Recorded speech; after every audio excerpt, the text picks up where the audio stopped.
నమస్కారం, welcome to one TV news. మునుపు దేశ రక్షణ కోసం ఆయుధాలు పట్టిన సైనికులే ఇప్పుడు పిల్లల మనసులను రూపొందించే గురువులుగా మారారు. ఇది కేవలం ఉద్యోగ మార్పు కాదు, సేవాభావం యొక్క కొనసాగింపు. సైనికుడు శత్రువుని ఎదుర్కొని దేశాన్ని కాపాడితే, ఉపాధ్యాయుడు అజ్ఞానాన్ని ఎదుర్కొని దేశ భవిష్యత్తును కాపాడతాడు. ఇద్దరు అనామక హీరోలే, ఇద్దరి లక్ష్యం ఒకటే, భారతావని బలోపేతం చేయటం. ఈ క్రమంలోని 20 సంవత్సరాల పాటు దేశ సరిహద్దులో సైనికులుగా పోరాడి పదవీ విరమణ పొంది ఇటీవల రాష్ట్ర ప్రభుత్వం నిర్వహించిన డిఎస్సిలో ప్రతిభను కనబరిచి ఉపాధ్యాయులుగా ఎంపికయ్యారు ఇద్దరు మాజీ సైనికులు. కర్నూలు జిల్లా కోసిగి మండలం అగసనూరు గ్రామ పాఠశాలలో ఉపాధ్యాయుడిగా బాధ్యతలు చేపట్టిన వీరిలో ఒకరు శ్రీకాకుళం జిల్లాకు చెందిన శ్రీకాంత్ రెడ్డి కాగా, మరొకరు మంత్రాలయం మండలం చిలకలడోన గ్రామానికి చెందిన రామన్న.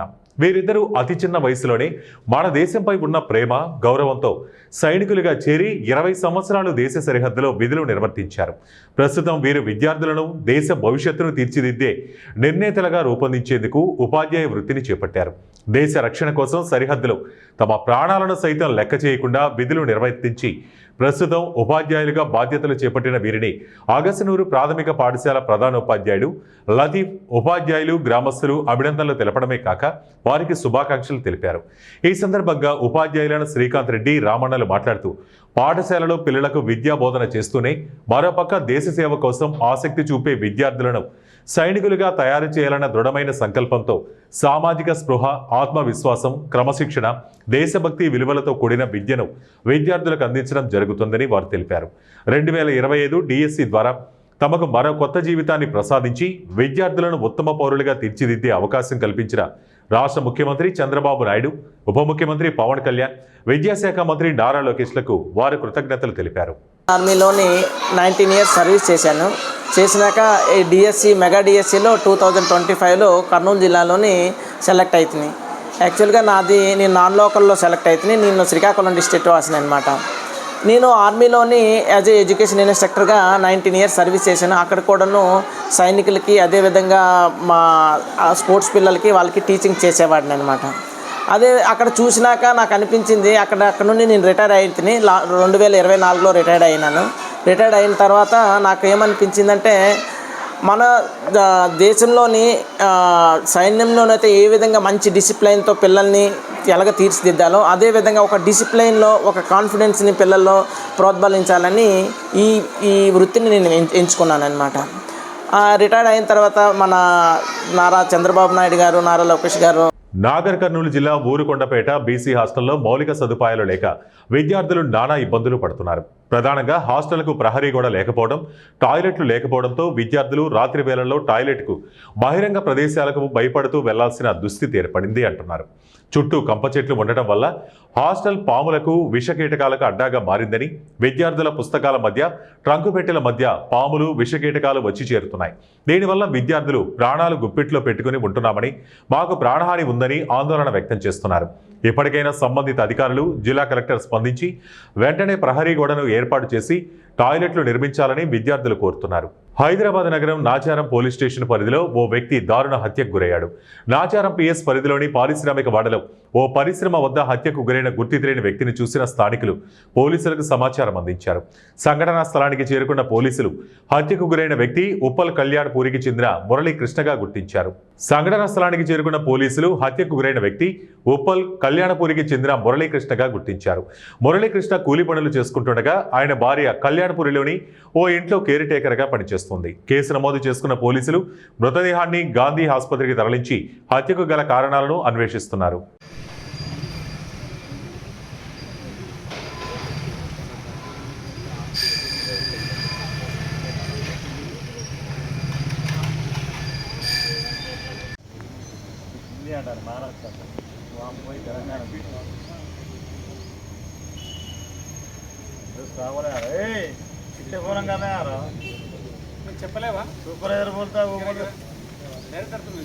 అన్నమయ్య జిల్లా సుండిపల్లి మండల తహసీల్దార్ కార్యాలయంలో అవినీతి అడ్డగోలుగా పెరిగిపోయింది. తహసీల్దార్ చాంద్బీ అనుమతి లేకుండా కార్యాలయ కంప్యూటర్ ఆపరేటర్ ప్రశాంత్ నాయక్ 27 మందికి నకిలీ ఇంటి నివాస అనుభవ పత్రాలు జారీ చేయడంపై ఆమె పోలీసులకు ఫిర్యాదు చేశారు. దీంతో కార్యాలయంలో ఎంత అవినీతి, అక్రమం జరుగుతుందో ఈ సంఘటన బట్టే అర్థం చేసుకోవచ్చు. సర్టిఫికెట్లకు సంబంధించి అక్రమంగా మంజూరు చేశారనే విషయంగా సుండిపల్లి తహసీల్దార్ గారు ఇచ్చిన ఫిర్యాదు మేరకు కేసు నమోదు చేయడం జరిగింది. క్రైమ్ నెంబర్ 177/2025 క్రైమ్ కింద కేసు నమోదు చేశాము. ఇందులో 27 మందికి అక్రమంగా పొజిషన్ సర్టిఫికెట్లు మంజూరు చేశారని ప్రశాంత్ కుమార్ నాయక్ అనే టైపిస్ట్ మీద అలిగేషన్ ఉంది.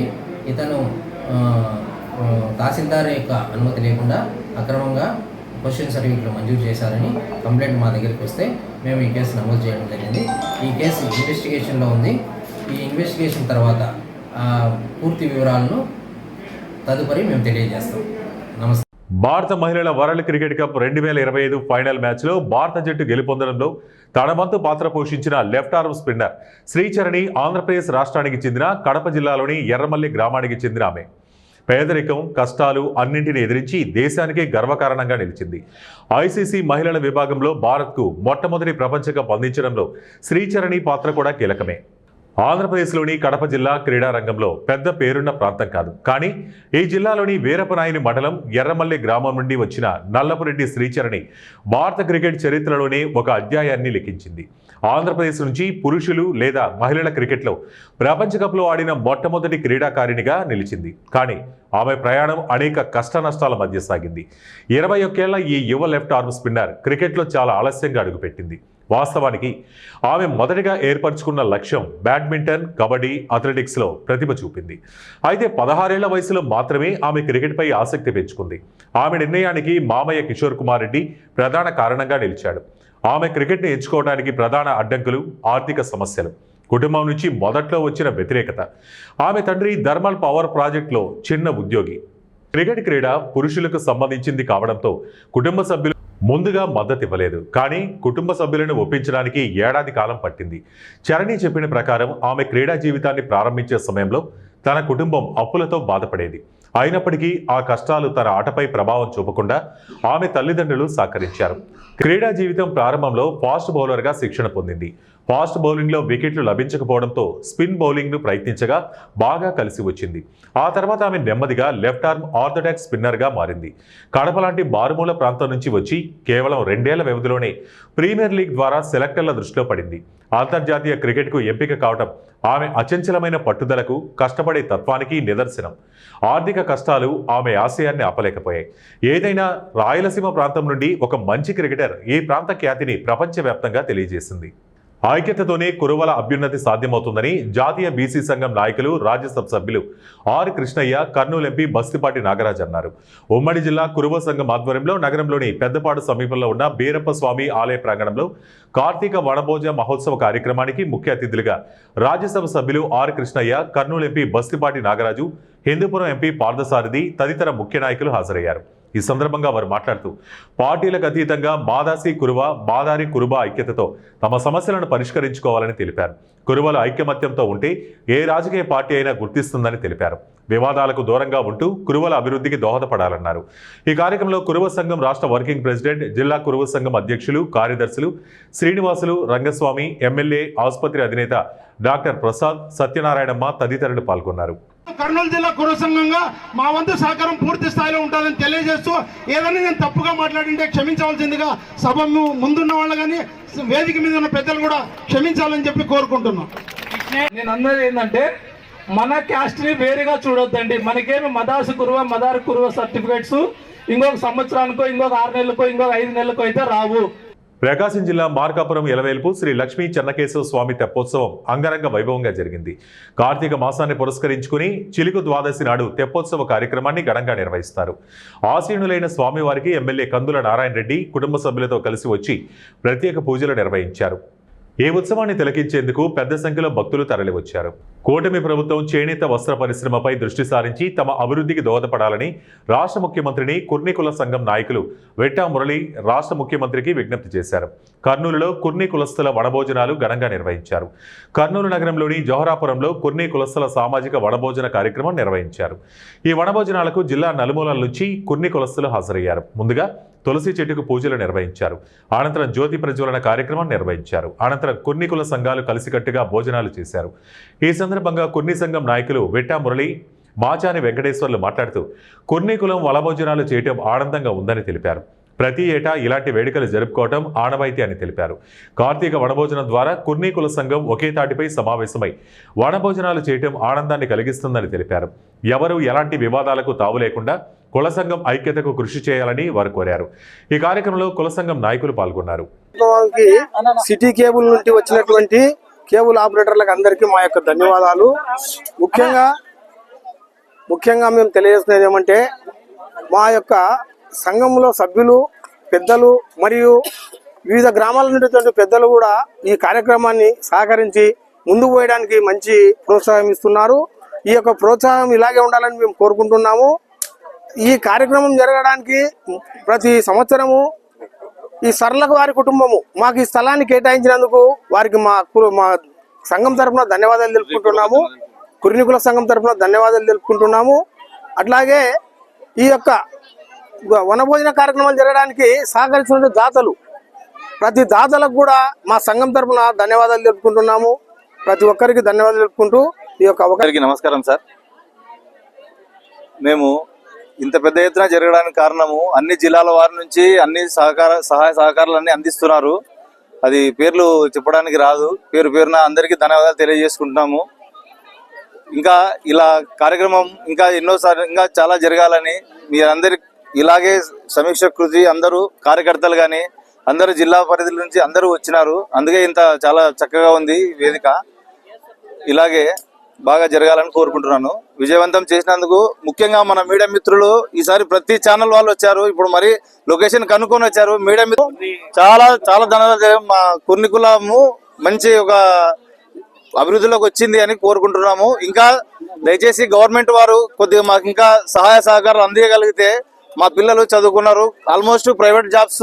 దక్షిణ కైలాసంగా పేరుగాంచిన శ్రీ కాళహస్తీశ్వర స్వామి దేవస్థానం నందు కార్తీక మాసం 2వ సోమవారం కావడంతో భక్తులు పెద్ద ఎత్తున పాల్గొని స్వామివారికి దీపాలు వెలిగించి మొక్కులు తీర్చుకున్నారు. శ్రీ కాళహస్తీశ్వర స్వామి ఆలయం నందు కార్తీక మాసంలో వచ్చే సోమవారాలకు అత్యంత ప్రాధాన్యత ఉంటుంది. ఇందులో భాగంగా భక్తులు పెద్ద సంఖ్యలో పాల్గొనే అవకాశం ఉండడంతో ఆలయ కార్యనిర్వహణ అధికారి టి బాపిరెడ్డి సూచనలతో దేవస్థానం సిబ్బంది ఆలయం నందుగల మొదటి గోపురం వద్ద వాయులింగేశ్వరిని నమూనా విగ్రహం ఉంచి భక్తుల సౌకర్యార్థం దీపాలు వెలిగించే విధంగా అన్ని ఏర్పాట్లు పూర్తి చేశారు.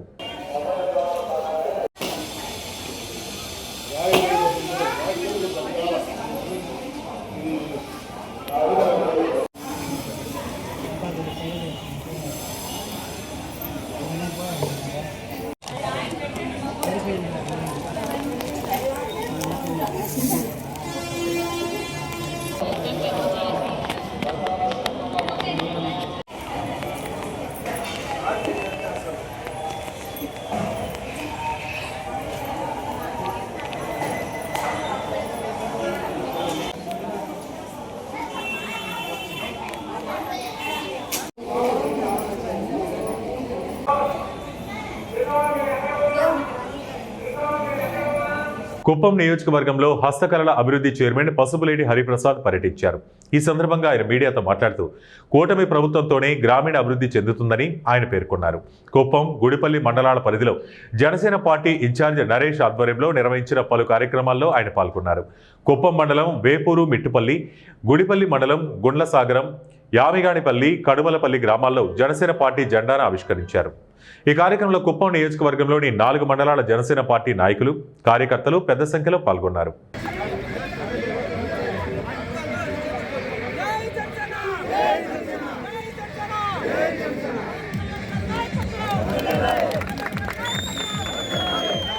అన్నమయ్య జిల్లా పీలేరు పట్టణాన్ని రెవెన్యూ డివిజన్లో చేర్చాలని ప్రజా సంఘాల ఆధ్వర్యంలో గత కొన్ని రోజులుగా చేస్తున్న నిరాహార దీక్షలకు భారీ మద్దతు లభిస్తోంది.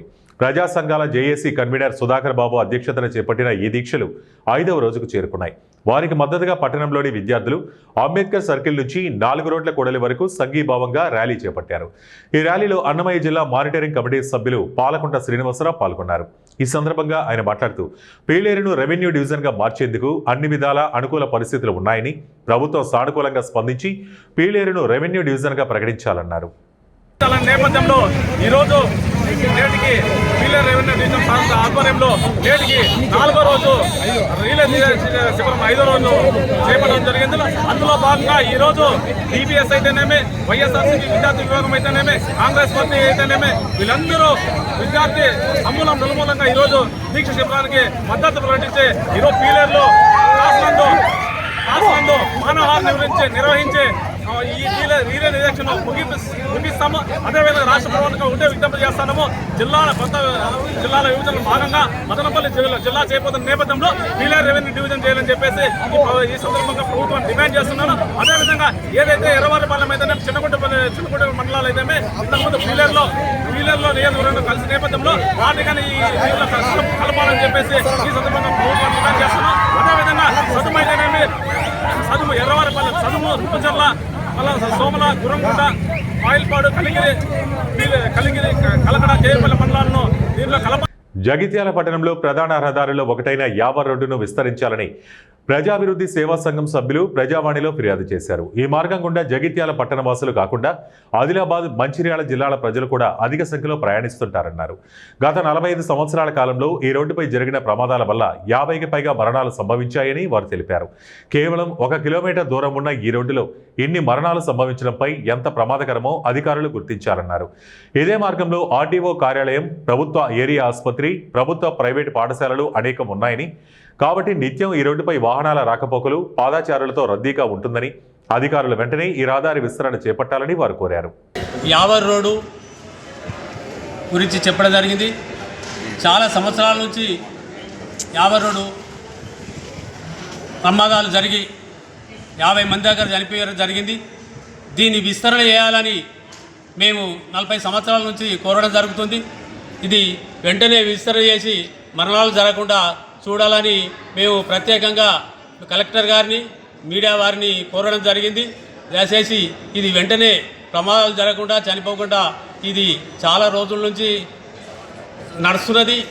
దీని గురించి ప్రభుత్వం పట్టించుకొని వెంటనే ఈ యావర్ రోడ్డు విస్తరణ చేపట్టాలని కోరుతున్నాం. లేదు ప్రత్యేకంగా ఏర్పాటు చేసి ఈ యావర్ రోడ్డు ప్రజల ఇబ్బందులు, వాహనాల రద్దీ బాగా ఉన్నది కాబట్టి దీన్ని వెంటనే తక్షణమే దీన్ని చేపట్టి రాష్ట్ర ప్రభుత్వం విద్యార్థులకు చెల్లించాల్సిన ఫీజు రియంబర్స్మెంట్లో జాప్యాన్ని నిరసిస్తూ ప్రైవేటు కళాశాలల యాజమాన్యాలు నిరవధిక బంద్కు పిలుపునిచ్చాయి. పెద్దపల్లి జిల్లా గోదావరికని పారిశ్రామిక ప్రాంతంలోని ప్రైవేట్, జూనియర్, డిగ్రీ కళాశాలలు బంద్లో పాల్గొన్నాయి. గత 4 సంవత్సరాలుగా విద్యార్థులకు చెల్లించాల్సిన MTF, కళాశాలల యాజమాన్యాలకు చెల్లించాల్సిన RTF బకాయిలను వెంటనే చెల్లించాలని విద్యార్థులు, విద్యార్థి సంఘం నాయకులతో పాటు యాజమాన్యాలు కోరాయి. ప్రభుత్వం నుండి కళాశాలలకు బకాయిలు చెల్లించకపోవడంతో కాలేజీల మెయింటెనెన్స్ భారమవుతుందని, విద్యార్థులకు విద్యాబోధన చేయలేని పరిస్థితి నెలకొందని లెక్చరర్స్ ఆవేదన వ్యక్తం చేస్తున్నారు. జీతాలు లేక ప్రైవేట్ లెక్చరర్ల కుటుంబ పోషణ భారంగా మారిందని వారు అసహనం వ్యక్తం చేశారు. పాలకుల నిర్లక్ష్యం వల్ల రాష్ట్రంలో విద్యా వ్యవస్థ వెనకబడిపోయిందని, తెలంగాణ విద్యార్థుల భవిష్యత్తు ప్రశ్నార్థకంగా మారిందని విద్యార్థి సంఘం నాయకులు ఆరోపించారు. ఎప్పటికైనా రేవంత్ సర్కార్ విద్యార్థులకు, కళాశాల యాజమాన్యాలకు చెల్లించాల్సిన బకాయిలను వెంటనే చెల్లించాలని, లేని పక్షంలో దశలవారీ ఆందోళనలు చేపడతామని వారు హెచ్చరించారు. మేము కూడా ఏఎస్ఎఫ్గా పూర్తిగా మద్దతు తెలపడం జరుగుతూ ఉంది. కాంగ్రెస్ ప్రభుత్వము ఇప్పటికీ గత 2 సంవత్సరాలు కావస్తుంది గెలిచి, ఇప్పటికి కూడా విద్యారంగంపై దృష్టి పెట్టకపోవడం సిగ్గుచేటు అని చెప్పి కూడా ఈ సందర్భంగా తెలియజేస్తూ ఉన్నాను. మనం తెలంగాణ రాష్ట్రంలో చూసుకున్నట్లయితే కాంగ్రెస్ ప్రభుత్వము మేము గెలిచిన వెంటనే విద్యార్థులకు అన్ని రకాలుగా మేము సాయం చేస్తామని చెప్పడం జరిగింది. గత ప్రభుత్వం ఏదైతే తప్పిదం చేస్తూ ఉన్నదో కాంగ్రెస్ ప్రభుత్వం కూడా అదే తప్పిదం చేస్తూ ఉన్నది. 8,500 కోట్ల ఫీజు రియంబర్స్మెంట్ స్కాలర్షిప్ ఇప్పటికి కూడా విడుదల కాకపోవడం వల్ల విద్యార్థులు ఇబ్బందులకు గురవుతూ ఉన్నారు. కాబట్టి వెంటనే పెండింగ్లో ఉన్నటువంటి స్కాలర్షిప్ ఫీజు రియంబర్స్మెంట్ను విడుదల చేయాలని మేము డిమాండ్ చేస్తూ ఉన్నాము. ఈరోజు మన ప్రభుత్వ డిగ్రీ కళాశాలల యాజమాన్యాలు వాళ్లకు సాలరీస్ ఇవ్వడానికి కూడా ఇచ్చే పరిస్థితి లేదని, అదేవిధంగా వీళ్లకు మన టీచర్స్కి కూడా సాలరీ ఇచ్చే పరిస్థితి లేదు. కావున ఇక్కడ వీళ్ళందరికీ కూడా RTF, MTF రిలీజ్ చేసి కళాశాలను బతికిచ్చే విధంగా, విద్యారంగాన్ని కాపాడే విధంగా ప్రభుత్వం దృష్టి పెట్టాలని మేము కోరుతా ఉన్నాము. లేని పక్షంలో పెద్ద ఎత్తున విద్యార్థులతో కలిసి మిలిటెంట్ కార్యక్రమాలు చేస్తామని కూడా ఈ మేనేజ్మెంట్లో రావాల్సిన పిల్లల చదువు నిమిత్తం మేనేజ్మెంట్స్కి రావాల్సిన RTFలను కానీ గవర్నమెంట్ విడుదల చేయని కారణంగా మా నిరసన అనేక రూపాల్లో తెలియజేసి విసిగి ఏమి చేయలేని పరిస్థితులలో, అంటే మాకు దిక్కుదోచని పరిస్థితులలో పూర్తిగా కాలేజీలను మూసివేసి కాలేజీలు నడపడం భారంగా తయారై కాలేజీలను పూర్తిగా మూసివేయడం జరిగింది. ఇటు విషయాన్ని ప్రభుత్వ పెద్దలు గుర్తించి వెంటనే పిల్లలకు ఇవ్వాల్సిన ఎంటీఎఫ్లు, కాలేజీలకు ఇవ్వాల్సిన ఆర్టీఎఫ్లు వెంటనే విడుదల చేయవలసిందిగా అభ్యర్థిస్తున్నాం. ఇదే విధంగా కొనసాగితే మా నిరసన కార్యక్రమాలన్నీ తీవ్ర రూపం దాలుస్తాయి. పిల్లలు రోడ్ల మీదకి రావాల్సి వస్తుంది. పిల్లలకు సంబంధించిన తల్లిదండ్రులు కూడా రోడ్ల మీదకి వచ్చి మా నిరసనను వ్యక్తపరచడం అనేది జరుగుతుంది. దయచేసి ఇప్పటికైనా గుర్తించి మా సమస్యలు పరిష్కరించి మాకు సంబంధించిన పిల్లలకు సంబంధించిన స్కాలర్షిప్లు కానీ మేనేజ్మెంట్లో రావాల్సిన తాండూరు నుంచి హైదరాబాద్ వెళ్తున్న టీజీఎస్ఆర్టీసీ బస్సు కంకరలోడ్తో వస్తున్న లారీని ఢీకొట్టడంతో 24 మంది ప్రాణాలు కోల్పోయారు. మృతుల్లో 10 నెలల శిశువుతో పాటు మహిళలు, విద్యార్థినులు ఉండటం హృదయ విదారకరం. ఈ దారుణ ప్రమాదం తాండూరు పట్టణంలోని గాంధీనగర్కు చెందిన ఎల్లయ్య గౌడ్ కుటుంబాన్ని అంతులేని శోకసంద్రంలో ముంచెత్తింది. ఆయన 3 కుమార్తెలు తనుష, సాయి ప్రియ, నందిని ఈ దుర్ఘటనలో మృతి చెందారు. అక్కా చెల్లెలు 3 హైదరాబాద్లోని కోటి మహిళా కళాశాలలో ఉన్నత విద్య చదువుకుంటున్నారు. ఇటీవల ఓ పెళ్లి వేడుకలో కుటుంబ సభ్యులతో ఆనందంగా గడిపిన వారు క్షణాల్లోనే రోడ్డు ప్రమాదంలో ప్రాణాలు కోల్పోవడం తాండూరు పట్టణాన్ని దుఃఖంలో ముంచేసింది. డ్రైవర్గా పనిచేస్తూ 4 కూతుళ్లను అల్లారుముద్దుగా పెంచుకుంటున్న ఉన్నత విద్య చదివించాలని కలలుగన్న ఎల్లయ్య గౌడ్ ఆశలు ఈ ప్రమాదంలో ఆవిరయ్యాయి.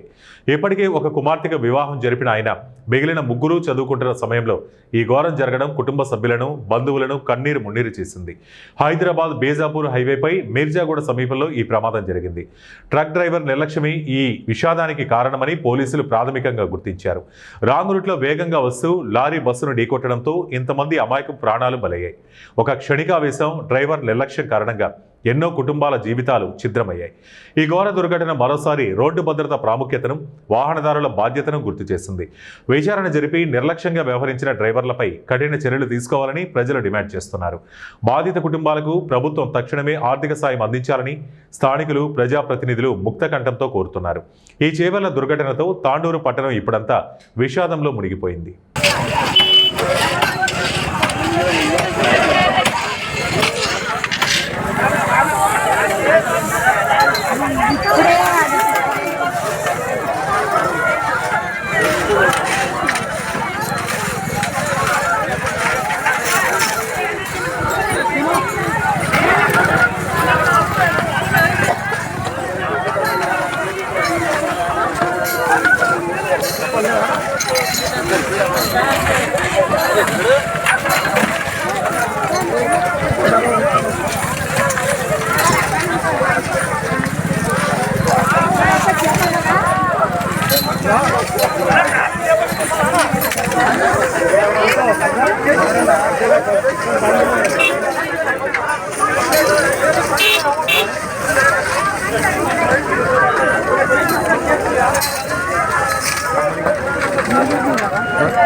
రంగారెడ్డి జిల్లాలో ఘోర రోడ్డు ప్రమాదం చోటు చేసుకుంది. చేవెళ్ల మండలంలోని మీర్జాగూడ సమీపంలో ఆర్టీసీ బస్సును కంకర లోడుతో వెళ్తున్న లారీ ఢీకొట్టింది. ఈ ఘటనలో 24 మంది మృతి చెందారు. మరికొంతమంది పరిస్థితి విషమంగా ఉంది. ఆర్టీసీ బస్సులోని పలువురు ప్రయాణికులకు గాయాలయ్యాయి.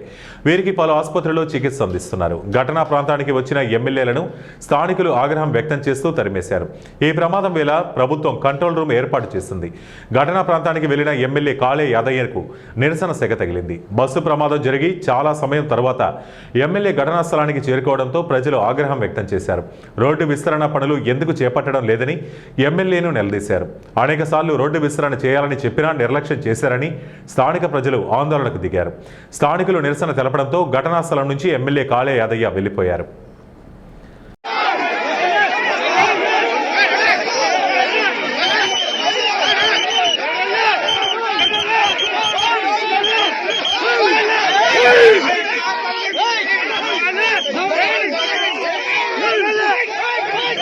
ఇవి ఇప్పటివరకు ఉన్న బులెటిన్ అప్డేట్స్. మరిన్ని అప్డేట్స్ కోసం చూస్తూనే ఉండండి 1 టీవీ న్యూస్.